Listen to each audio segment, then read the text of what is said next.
Just for a bit of a disclaimer, everything that I'm going to say from this point onward is unscripted, because this is like my second video after like months. I don't see this YouTube channel going anywhere, but I would still like to post my stuff online just to, have it out there, so to say. As the title suggests, or what I hope the title suggests, this is a rewrite of sorts, like a part 1 to a rewrite of sorts of Miraculous Ladybugs in its entirety. Don't get me wrong.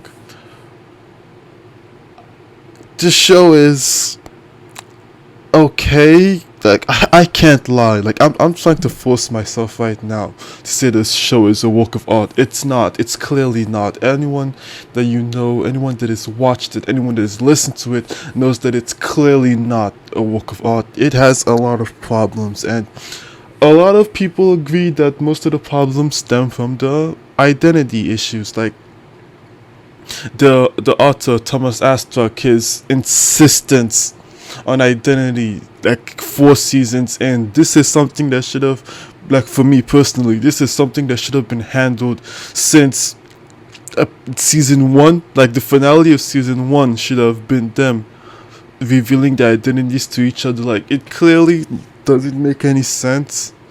Like, he says, what if Hawkmoth controls Cat Noir? Like this is an L on Hawkmoth's part, but why didn't he just tell Cat Noir to remove his Miraculous whenever he was under control or something like that? Fucking hell. But that's not why I'm here. This part 1 is basically a Miraculous systems rewrite, like the power system, like how the powers work. I'll go like an in-depth character rewrite I've had on my mind. I know I have it on my phone, but I need to actually redo it. So an in-depth character rewrite is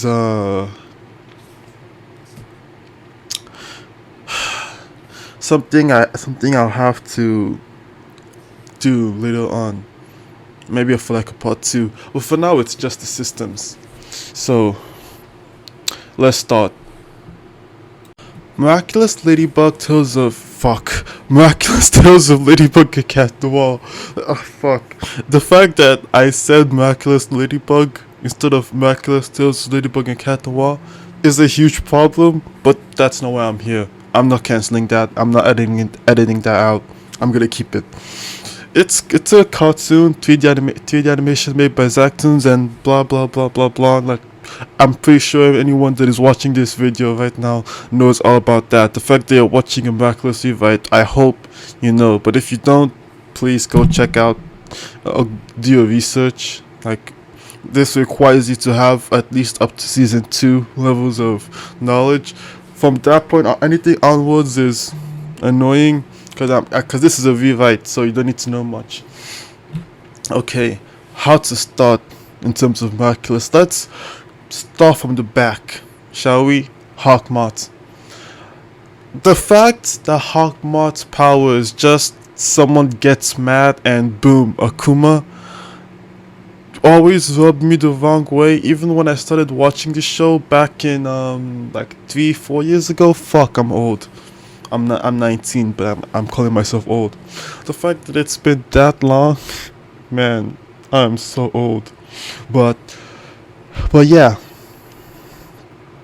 I never understood that point. Like, if that's the case, then why not like send your Akumas to a mental hospital or send your Akumas to a prison? I'm pretty sure there are way more negative. There's way more negative emotions there. The people that you actually make Akumas could be competent. Why not someone that just had your family member die? Like, they could relate to you. Why not akumatize that person instead? Like, the fact that you akumatize like random fucking children every day. Don't swear. The fact that you akumatize random children is dumb in my opinion. So I can't have Hawkmoth like change his target. Like, that still doesn't change anything in my eyes. So here's how Akumas work. And Akuma is the combination, is the manifestation of the combination of negative emotions in into one particular being. So how it works, each time, like Hawkmoth is an empath. Like what that's like a passive ability of owning the peak the moth miraculous basically. Each the butterfly miraculous, that's like a passive ability. He can sense the emotions of anyone he's around. He can also extract those emotions, the negative ones in this case, and store them. Let's say like you can't exactly see negative emotions or something like that, but he stores them, and they all combine into one gigantic or strong or whatever, a sentient being. Think of Grim from Ruby. That's basically what I was trying to go for. I suck at explaining stuff, but think of Grim from Ruby.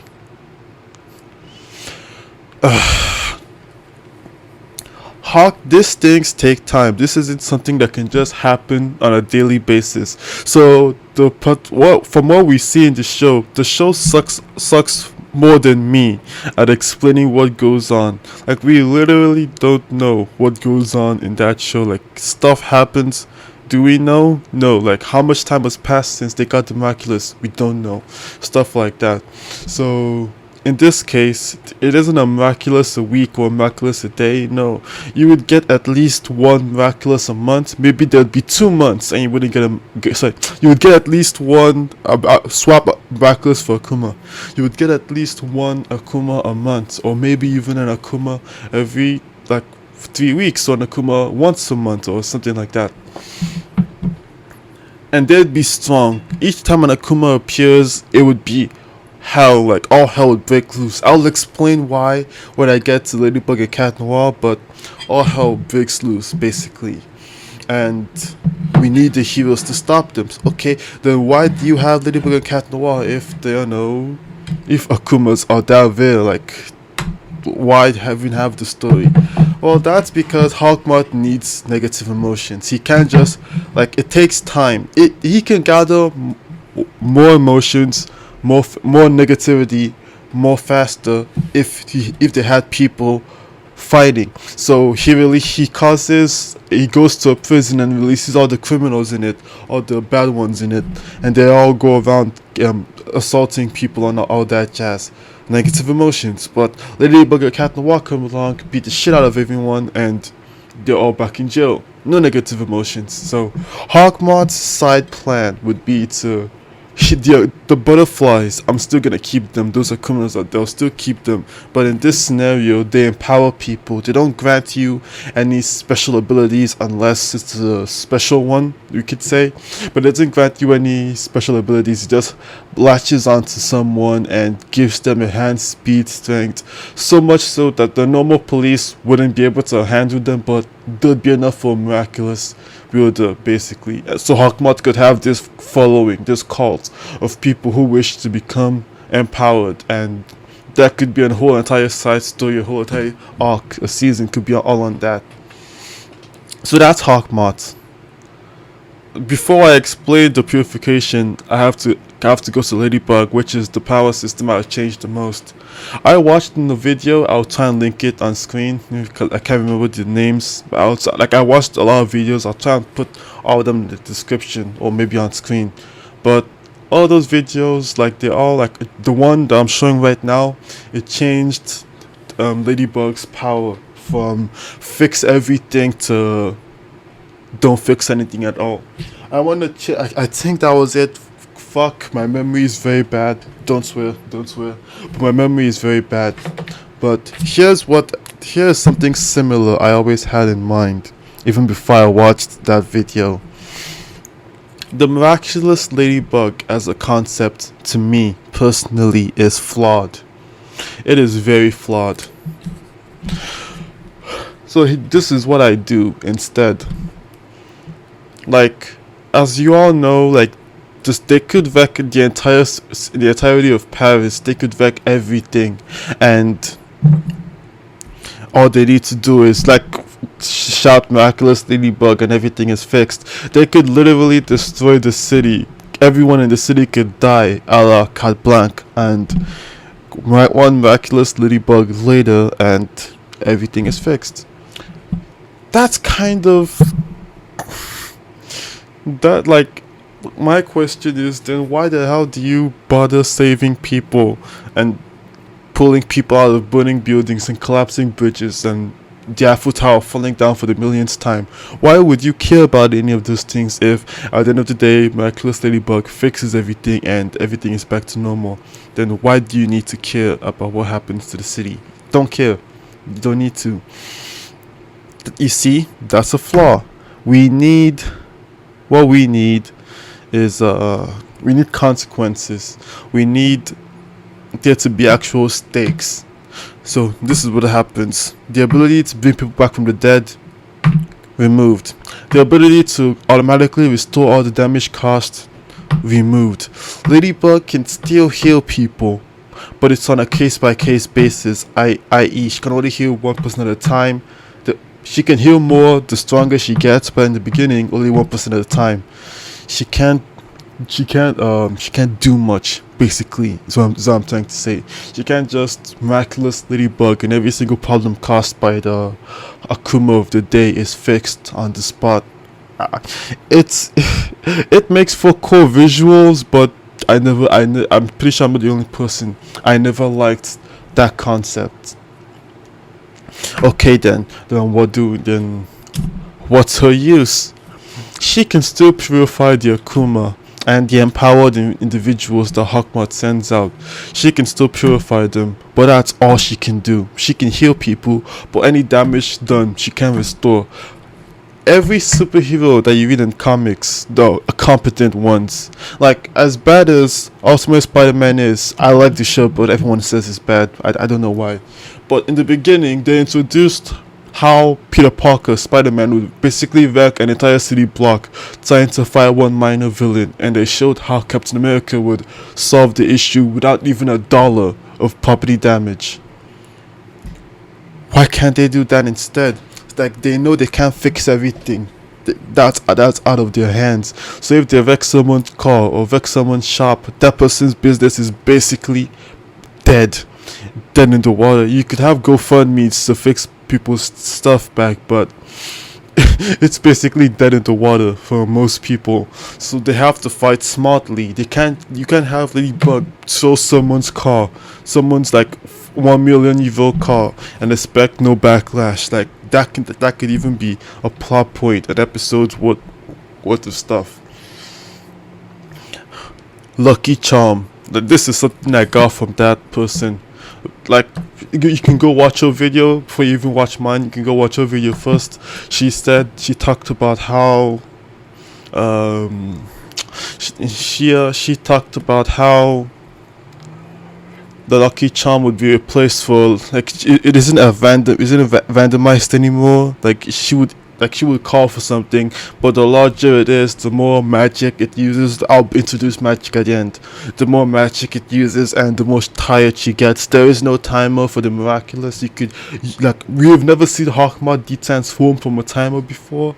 And in the future, they said they don't have timers, but let's change that. The more magic you use per transformation, the shorter the transformation. If you don't use any magic at all, you could be transformed for an entire week straight, but the more you use magic, the less and less and less it does. Cat Noir. Okay, let's explain Cat Noir. Timestamp here, 11:31. Okay, Cat Noir has the same issues as Ladybug. Like, he's still the fighter. I'll explain. He's still the fighter of the two. Like, he's the one that fights. He's the one that deals the damage and all that. His Cataclysm. Like, originally I wanted to go for he can only use how many Cataclysms per fight, but I feel like that would be cheap if he was fighting something like the size of the Earth and he used the Cataclysm and he can destroy the Earth 3 times. Like, I thought about it, sounded wrong. Sounded dumb. So instead I'll use that person's idea from last time, and the bigger the thing he has to destroy, the more magic it uses. Let's have these, like, side note, add this Ladybug portion. maybe he can also maybe give them the ability to use highly powered down versions of their abilities, and without the transformation you could have it so that maybe Marionette is in class and she's like, fuck, I forgot my pen at home, or my pen is run out of ink. She can put her hand in her bag and create a new pen from scratch and keep writing. And Cat Noir, instead of agent walking over to the trash can to destroy a piece of paper, he can just do it passively and it goes away. Yes, like you could have like they don't like this is the Power Rangers treatment, but they don't need to be transformed to fight. Like a transformation is for when is for when shit hits the fan, basically.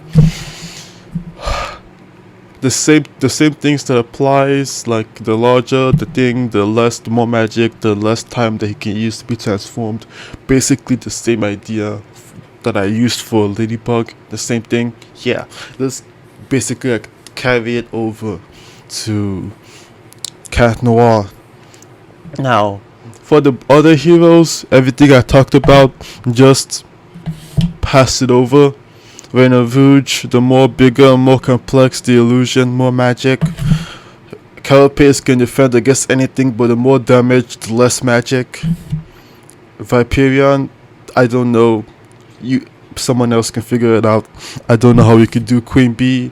She can only paralyze, but the longer the paralysis, the more magic.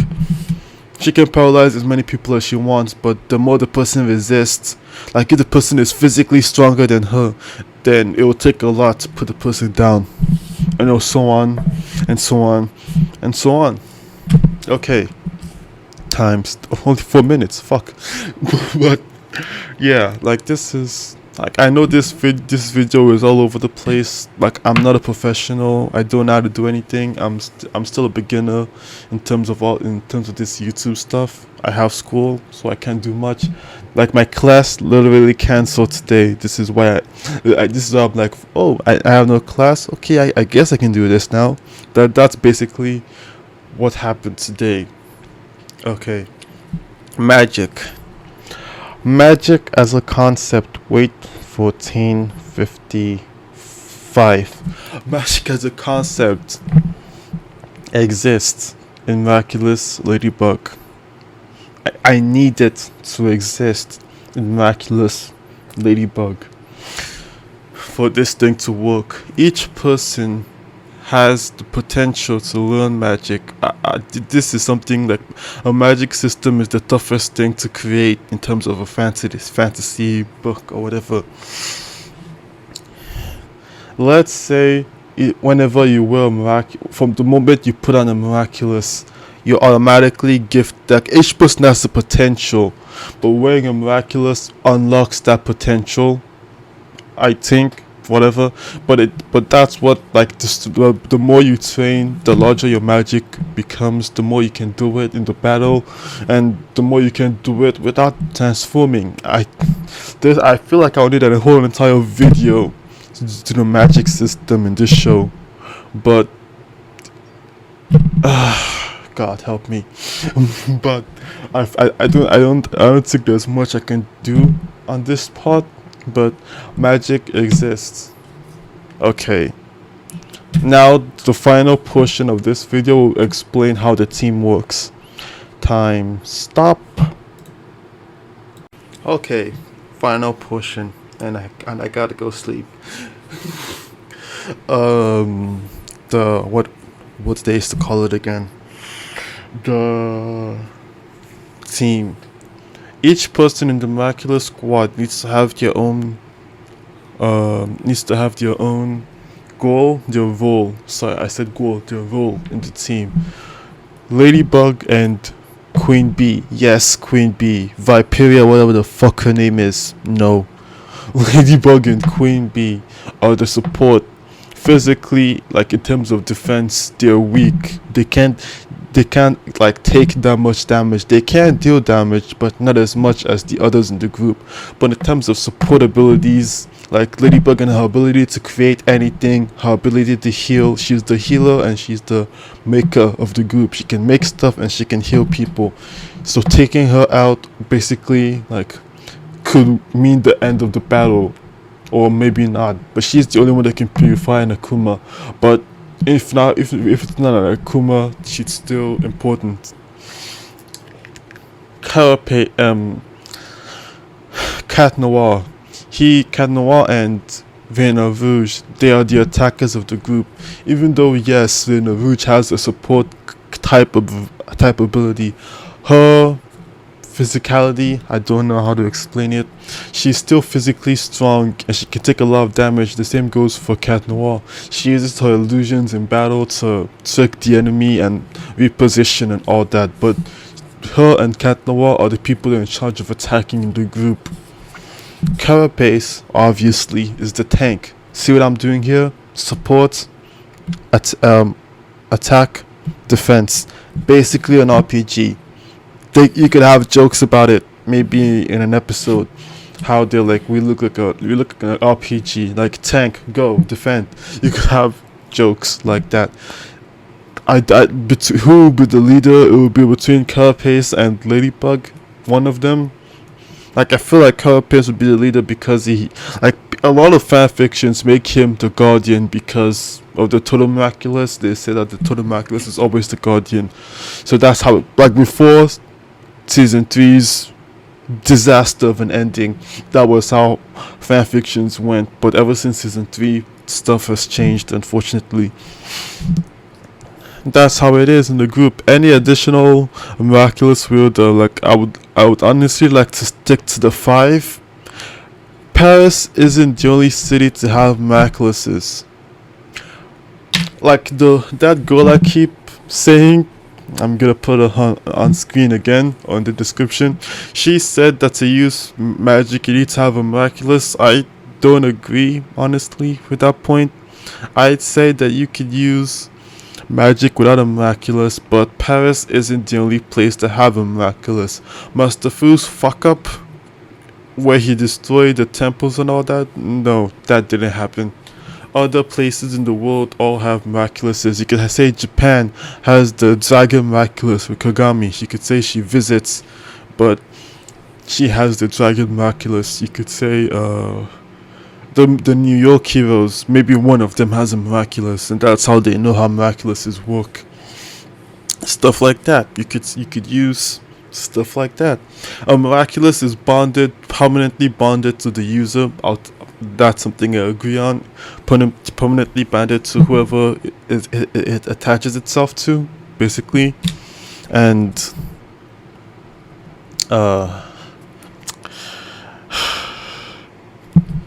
yeah, I'd say the jewelry side I don't agree with. The fact that you can just take off your jewelry, and I guess that's how Power Rangers works. But I feel like the ability to transform should be bonded to the soul of the person. Let's say when they open the jewelry is just a manifestation of the Miraculous, but once you accept the Miraculous, it bonds with the person's soul. So if Hawkmoth wants the Miraculous, he actively has to literally drag it out of the person's soul and maybe it could kill the person. Yeah. I guess I'm done. Like the video if you like it. Dislike. God, I guess you can't see the dislikes anymore. Fuck. I will show the current dislikes on the next video just so you can see it, because that decision was stupid. And I hope you enjoyed my 20-minute video. Like, I didn't think it would be this long honestly, but here we are. Goodbye.